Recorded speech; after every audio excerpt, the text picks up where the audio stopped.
Chronic pain एक बहुत बड़ी समस्या है और एक ये बहुत बड़ा ब्रॉड टर्म है।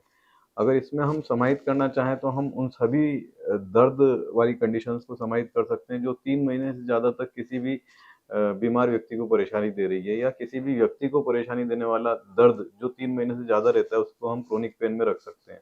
अब वह दर्द कमर का हो सकता है, गर्दन का हो सकता है, कमर का पैर में जाने वाला सियाटिका हो सकता है, स्लिप डिस्क का हो सकता है, कैंसर का दर्द हो सकता है, कोई सर्जरी के बाद का दर्द हो सकता है, सर्जरी के पहले रहने वाला 3 महीने से ज़्यादा लंबा दर्द हो सकता है। ये सभी क्रोनिक पेन कंडीशंस में आते हैं और इन सभी का ट्रीटमेंट संभव है। पर ये चालू कैसे होती है? समस्या आती कहाँ से है? कमर दर्द आया कैसे? घुटने का दर्द हुआ कैसे?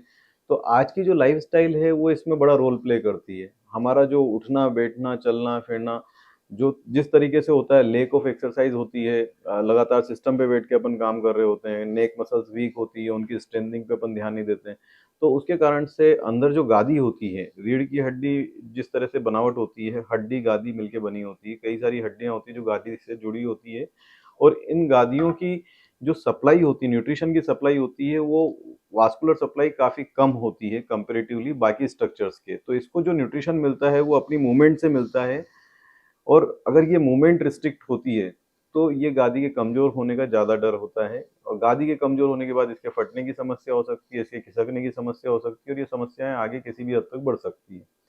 तो इसलिए सबसे पहले तो अपने को अपनी मूवमेंट्स का ध्यान रखना है, एकदम लग के 2-2, 3-3, 4-4 घंटे सिस्टम पे काम करने से गादी की समस्या, डिस्क की समस्या, स्लिप डिस्क की समस्या, गर्दन का पेन, कमर का पेन होने की संभावनाएँ रहती हैं। दूसरा है कि मतलब कई बार हम बिल्कुल बिना ध्यान के आगे झुकते हैं, कोई सामान को उठा लेते हैं, कुछ ऐसी एक्टिविटी करते हैं जो हमारा शरीर परमिट नहीं करता है, तो उससे भी गादी फटने और गादी खिसकने की समस्याएँ होती हैं। घुटने के लिए एक्सरसाइज का होना ज़रूरी है, घुटने के लिए जो मसल्स होती है उसको एक स्टेबिलिटी प्रोवाइड करती है, तो एक लैक ऑफ एक्सरसाइज घुटने के दर्द का बड़ा कारण होती है। आजकल हम देखते हैं कि 60 साल से ऊपर के लोगों में अधिकतर घुटने के दर्द की समस्याएँ मिलती है और काफ़ी लोगों का घुटना इसी समस्याओं के कारण से बदला जा रहा है। इसी तरीके से अगर देखेंगे तो कमर दर्द की समस्या लगभग 40 से 60 साल के लोगों में काफ़ी पाई जाती है क्योंकि यही एज होती है जो ज़्यादातर घर में ब्रेड विनर होती है और अपना रूटीन की दिनचर्याओं में लगी रहती है और सारा कामकाज सिंगल हैंडेड सँभालती है।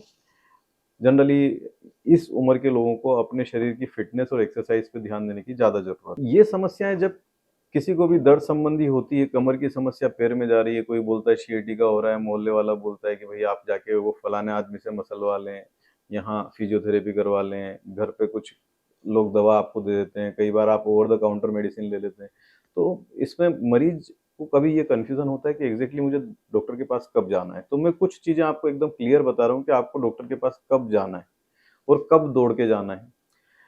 तो दौड़ के जाने वाली स्थिति एक ही होती है जब आप बिल्कुल नहीं चल पा रहे हैं, मसल्स पावर वीक हो गई है और न्यूरोलॉजिकल फंक्शन काफ़ी कम हो गए हैं, झुनझुनी सुन्नपन बिल्कुल बना हुआ है, पंजा चलने में कम हो गया है, लेटिन पेशाब की जगह सुन्नपन बना हुआ है, पेशाब करने में ताकत लगाना पड़ रही है या लेटिन पेशाब का कंट्रोल चला गया है। तो इन सबको हम इमरजेंसी कंडीशन बोलते हैं। इस कंडीशन में इवैल्यूएट होके कई बार अर्जेंट सर्जरी करने की आवश्यकता पड़ती है। तो आप अगर 6 घंटे के अंदर पहुँच जाएँगे, तो रिकवरी बहुत अच्छी होती है, इसलिए समय पे जाना बहुत ज़रूरी होता है।